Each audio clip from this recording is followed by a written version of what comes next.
watching? Are you watching this? Are you watching this? Yeah. Are you watching this? No. You need to get with it. Are you watching this? We on a TV shit. Are you watching this? You don't wanna miss. Are you watching this? Stop canceling our shit.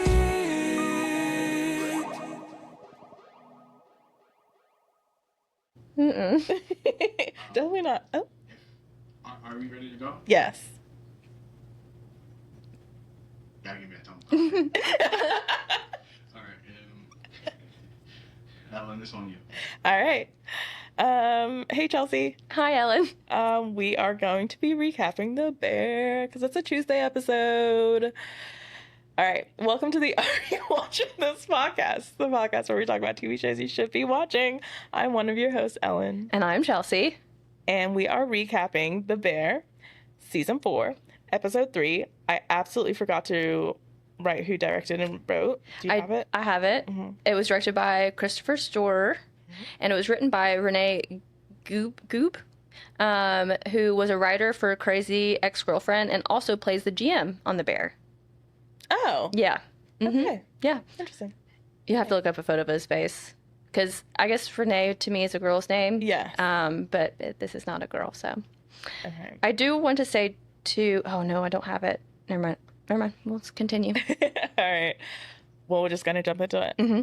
All right. Opening scene, we have Sydney cooking, and they make it a point to have the background music very loud. I feel like be the forefront of that scene. I don't know. I noticed it the first time I watched it and also the second time.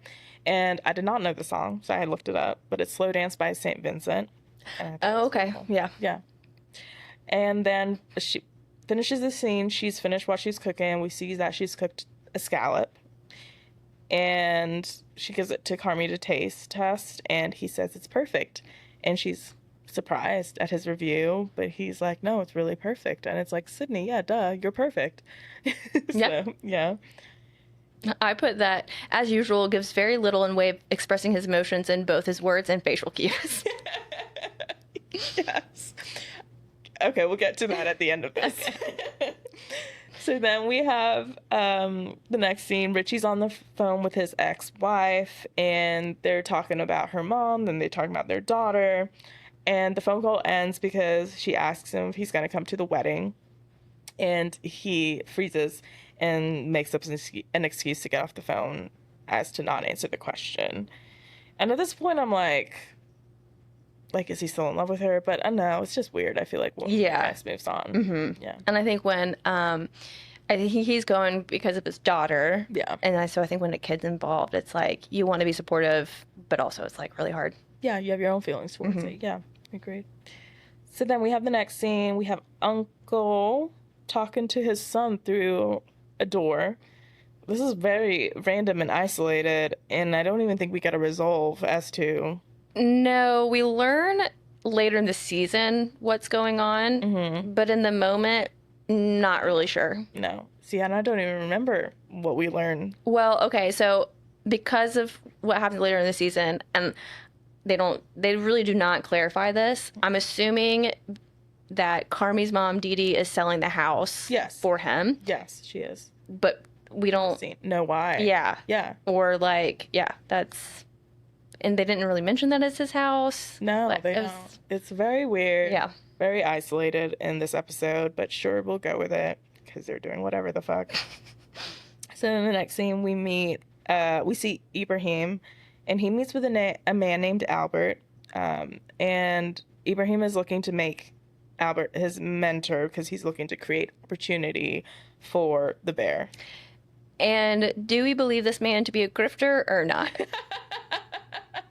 I don't know why that made me laugh so much, but I want to say, good. Now you made me think about it. I want to say no. I get the vibe that he is. Yeah. He doesn't prove to be this season. I mean, the way he mentioned his credentials in this scene was very funny and weird. Like, all right, It reminds me of the people that are grifters. Yes, exactly. That's why I laughed so hard when you said that. The people that are like just talking about the money they've been involved in a little too much, even though it's business related. Right. But the way he's talking about it is a little like, You're trying to sell me a little too much. yeah. Yeah. Why? Yeah. Why you have to sell yourself too hard? Yeah, I hear you. Abraham shows Albert pages of spreadsheets from the sales of the original beef window and then also of the bear and comparing the two. And Abraham is pretty much trying to figure out how to make more money because the bear is losing money, but the original beef window is actually making it's steady. It's open for 2 hours, but it's bringing in a lot of cash, and it always has. It's floating the bear, more or less. Yes. So then from the scene we go to Richie with waiters, and they're basically just briefing him on the reservations for that night, and they mention that they've got a reservation for a cancer-free patient who wants the Italian beef, but because they're coming for dinner and it's not usually available for dinner, they're trying to see if they can surprise her with it. And then they also mention that she has always wanted to see snow in Chicago, but she's not there during snow season. And Richie then says, like, damn it, they've cut their budget for, like, the surprises, and they wish they didn't. But he gets a light bulb in his head and puts a plan together to make the snow happen. And we see that at the end of the episode. And he says, thanks to Variety University, indicating that's where he's learned some kind of technical skill. Yeah. Oh, poor Richie. So then we get another scene. Sid's dad calls her to check in. And then we see that Marcus's dad calls him to check in. And these are just little scenes in between. I don't remember what the beef between Marcus and his dad was. I have no idea. Okay. Because I know that Sid's not really avoiding her dad. She's just busy and kind of like, she's avoiding life in general. Yeah. But Marcus, and we don't really still learn what it was. No, because we've never met him. No, we've never met anyone outside of, like, for his characters outside of him. Yeah, his grandmother, but she passed away. Yes. That was like the gist of it. Yeah. Maybe because his dad wasn't there. I don't know. But also, this is what happens when you make, like, a whole pointless season for a year and you make people forget the point of everything. Yeah, that's what Ted Lasso's going to be like when it comes back. Okay, focus. I wanted to say, too, when Marcus is his dad, he's out in the alley when he sees his dad's called. Carmi comes out and he's trying to sneak a cigarette. Yes. That's what I wrote. Oh, Marcus, just let him. Just let him. Just turn a blind eye. Marcus holds him out. Marcus holds him accountable to whatever promise Carmi has made himself to not smoke. And then they do start talking. Marcus and Carmi start talking, and Marcus tells him that his dad just left him a voicemail saying he wants to hang out, and Carmi is like, I got daddy issues, so I don't know. I can't be much of help in this department either. And then they talk. There's some profound sounding dialogue. This is literally what I wrote down. Profound sounding dialogue. Between them, that's not really that profound, but whatever. How many words per episode do you think Carmi says? Like 10? Pretty much. And then, so that's when he really talks, I really be listening, because I'm like, we never get this. And he's still not saying Yes! Yes. What a feat, Christopher's story. Then also Marcus tells Carmi he needs more firepower in his department, the dessert department at work, and Carmi acknowledges it. Yeah, which I guess at this point they understand that is him acknowledging that. But if my boss said that, or if an employee, like if I asked him to do something, they're like, yeah, I hear you, and then just walked off. Yeah. I'd be like, thanks. Right. So what are we gonna... Yeah. He does do it. Yes. He does, which is great, but just a little bit more dialogue. Yes. And like, you just say, I got an idea. Let me see how I can get it to work. Yeah. Let me see what I can get done. I agree with you. And then actually follow through, though, because sometimes people like to just be saying, we'll see what we can do, until they just never do anything. Yeah. So. I will say, I'm trying to hold this thought for the end of the episode. I can do it. Okay. Next scene, Carmi's mom. Okay, yes, we've talked about this. Basically, we get another scene that tells us that Carmi's mom is trying to sell the uncle, like, her brother's house. And that's what that uncle scene talking to his kid in the beginning of the episode was about. And she does mention, though, it might take a while to get a serious buyer. And he seems very, like, deflated by this news. Don't know why. The next thing we got, Richie's about to walk out of the Kitchen. with the original beef surprise for the cancer-free patient guest, and Carmi stops him to replate it in a more diner-like way style. Yeah. Yeah. But then he puts it on like the plastic plate and the little gingham paper with the little toothpicks in it. Yeah. But because it's cut in four, because I think there's 4 people, he like then arranges it in like a square. And I'm like, well, see, now you're getting weird with it. I understand you're high end, but like that's for your other high end dishes, not just a normal sandwich Right. that you're serving on a plastic tray. Yeah. Yeah. Chill out. That's one thing Carmi will never be able to do. Yeah. Well, Then we You know Carmi just goes home and eats some ramen noodles too. 100%. And smokes some cigarettes right before. 100%. But it's like the best tasting ramen noodles in the world. True. Yeah. Then we got Richie delivering the surprise. He apologized. Oh, and he's very excited about it. He puts on a whole show. It's very loud. So then as he's walking off, he apologizes to the table next to the party with he just gave the surprise to. And we see that there's just one man sitting alone at this table. And the man mentions that the surprise was actually very cute. And he goes on to say, like, the vibe of the restaurant is cool and that he really enjoyed the scallop. And it was, like, fucking delicious. You're giving a face right now? Well, because I want to see where you're going. Sorry. Because I have a question. And I want to see if you say it first. Honestly, the first time I watched this whole episode, I was like, was it meant to be this obvious of who this man is? But is it the man, is it the person who does the review that comes at the end of the season? Or is it the Michelin star man? Well, who's the Michelin star man? Well, we don't know, like, because they keep talking about like what a Michelin star reviewer would be like, and I'm like, is this not the guy? But then they never get to that in the season. They just have another review. A man come out, right? Yeah. Oh, it's the same man. Well, I don't know about that. Okay. But there's another, when he goes to get in his car, Yeah. the Uber says Mr. Clark, and they said that they usually go by like some like famous person's name, and I was thinking like Superman. Yes. Clark Kent. Yes. Although that would be Mr. Clark would be Clark Kent. So, anyway.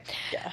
I don't know. Either way, it was very obvious to me that this man was a reviewer of some sort. Yeah, and because everything else is like so obscure. Yes. So trying to be elusive. Yes. It felt so weird that this was so spot on, just in your face. Yes, exactly. And I didn't like it. I didn't like the direction of how they made this play out. Yeah, I don't either. But sure. Then after that original beef surprise, they pull off the snow surprise. The waiter comes and asks the party to go outside for the final course of the evening, where they grab a cup of hot cocoa and watch the fake snow fall. Then we have everyone from the restaurant come out, and by everyone I mean like the kitchen staff come out, and they all enjoy it in this like family-like way. Again, this episode was so weird to me. Like I just didn't. Sure, I feel like they were trying to make it. I don't know. Like I have a lot of like feelings, and I really did not feel what they were trying to make me feel. Especially towards the end. Yes. Speaking of the end, we take a hard left on this episode, and Carmi leaves for the night. And before he leaves, though, he touches the freezer handle, which apparently triggers him. So he goes to see Claire. Propaganda I never bought. Ever. Their chemistry, which, again, his chemistry with anybody is... rough. Yeah. The only person he has slight chemistry with is Sid, and that's because he's only slightly open to her. Yes. Barely. So you feel like, oh, he's vulnerable with her. Yes. And then also she rolls his eyes at his shtick. Yes. As well. Like, yes. Like, And that is very believable because also we would react that way to this man. Yeah. Yeah. And Claire, I mean, at least Claire has self-respect and is like not putting up with this man's BS anymore, or at least in this moment. But Yes. I'm just like, why are even we still doing introduce this? her? But why even introduce her? I know. If it wasn't, yeah. It's I guess to give him like a more current struggle, but I think running the restaurant in itself and quitting cigarettes is enough of a struggle. Yeah. I think we could all appreciate that in itself. Chelsea's really feeling his struggle with the no cigarettes. Like, It's a painful experience. Okay. that nobody should go through, apparently. No. Mm-mm. So he goes to see Claire, and what takes place is he knocks on the door. They're trying to pretend Claire's not there. Claire comes out finally, and it's like, I don't even know. It's just, I wrote, this episode is painful to watch. They talk. They talk. They talk. Right. He says that being around her makes him feel like he's on fire. She's like, and I put question mark. And then they like argue, saying a bunch of their feelings toward each other, but no one's actually listening to what the other is saying. And then to end it, he blurts out that he loves her. Yeah. And it's like, sure. And then in my head, I was like, is that the first time he said this? Surely not. Because I feel like her reaction would have been bigger. I don't remember. I don't either. Again, this is the problem with having pointless seasons, but sure. And then they talk some more. He describes how he drifted away from her, had to get away from her because it's very fucking loud in his head. And she's all, it's loud in all our heads. Have you seen the state of everything in the world? Also, And get on some Ritalin or something. Like, go see a doctor. he is so like, woe is fucking me. And it's, yeah, go see a doctor. And yeah, she's like, your pain isn't unique. Like, we're all, I'm sorry that's hard to swallow, but yeah. Just like a man. Yes. A tortured poet. Except not a poet. I wrote that down, actually. Did you have Yes. more thoughts about their beautiful discussion? So they discuss again. And then he blurts out to, the arguing, no one's actually listening to each other. Then he blurts out again that he's sorry. Mm-hmm. And this is like, they finally take a minute, and he describes, what is he describes how like it was scary or some shit. I don't know. The classic. Yes. And she's like, yeah, love is scary, but that, like, it would have been more beautiful or less scary if you push past how scary it is, or even acknowledge that it was scary between the two of us, to then push past it, and that would have made it incredible kind of situation. I don't know. Again, the writing on the show, I don't know if it's always been this way or if we've just sat with it for so long now. This is the 4th season where I'm like, damn, was it always this not good? Maybe I should rewatch season 1 after we're done with this recap to go back, because that's a good point. Because I feel like season 1 was better. Yeah. But maybe we're just so deprived of anything in that point of life, like on TV, that felt like, if anything, of substance, because it was always like reality stuff because it was around COVID. And so, yeah. True. I wonder. So yeah, they have that moment. She heads back inside. She thanks him for apologizing, and they really leave it at that. And then he walks away, and he calls Pete, which is his sister's husband, and asks him to change something in the agreement that has been shoved out to him and Sid. Yeah. Yeah. Which I think she's gotten like 20 different amendments to it. Yes. Oh, mega. Um, And this, sorry, the thought I've been holding on to is, yeah. it's gonna be painful to say because I love Lip, but Jeremy Allen. I don't know if he's a good actor. I don't know if he's a good actor. But he's going to be in that Bruce Springsteen movie, and people said that's good. Yes. So, But from what I've seen him in so far, even in that the movie with the wrestlers and the brothers with Zac Efron, and maybe that's his, what's it called when they like stereotype an actor? his niche is at, yeah, I know what you're talking about, you yeah. know? Maybe a typecast. Maybe Yeah. that's what he gets typecast as, like someone who is in a role and they don't say much. Yeah. But it's not great for me anymore. I'm not being sold on it. Yeah. Yeah, I don't think he's that great of an actor. Yeah, I need some more Yeah. evidence. Yeah. I need some more proof. Yeah. And really just one good thing. And that'll sell me. Yeah. He gives a lot with his face and his eyes. Uh-huh. Especially in that Claire scene, like him talking to Claire, it was just a lot of like pain and like, well, he's trying to give a lot. Yeah. But again, it's not. No. Yeah. Yeah. Say words. Yeah. I'm gonna next episode. Actually, he's not in the next episode. But the next episode that he is in, I will count how many words he says. This is actually he said a lot. Well, there was a lot of yelling. Yes. He at one point they're talking and it doesn't make sense. He just goes, I don't know. And I'm like, what don't you know? Right. And it sounds like anything. And then when he was talking about the way that he felt around her, I went, yikes, not a poet.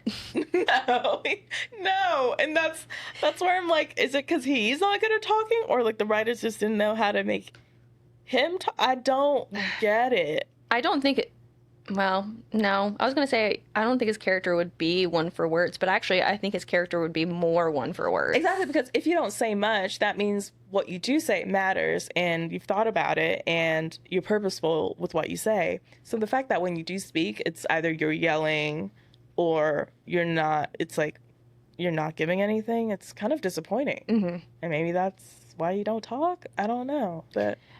Yeah, or I mean, he says it's loud in his head, but I'm not sure what all's going on up there. I mean, I know he has his struggles, but Yeah. it's a little hard to feel bad for him currently. Yes. Because it just feels like if he could just get out of his own head, bounce around that two thoughts going around. Yeah. Which that's, but that's that's consuming his brain. Yeah. That's true. He could probably tackle some of these problems a lot easier. Yes, he definitely would. And now I don't know if it's like I just don't like his character, if I don't like the actor, if I don't like the writing. Like it's seeping, and I don't like it. I definitely don't like his character where he's at now, at the very least. I'm having a hard time remembering how I felt about him in previous seasons. Yeah. But definitely do not like his character right now. Yeah, I agree. He's not doing a lot. No, he's not. But yeah, it was episode 3, season 4. Scallops. Oh, I did have a question. Do you like scallops? You know what? I like scallops, but not everyone can cook scallops. Yes. It's very hard to get it right. Like, it's literally probably 10% of people in the world can get it right. Yes. Yeah. Like, when you have a good scallop, you're like, shit, that was good. Yes. If you have a bad one, you're like, yes. so bad. Yes, and I think people just overcook them. Mm-hmm. Yeah. Which is fair. I mean, they're pretty hard to get cook. right. Yeah. Yeah. But yeah, a good scallop, so good. So good. Mm-hmm. All right, that's all I had. Okay. Talk to you guys next week. Bye. Bye. Oh.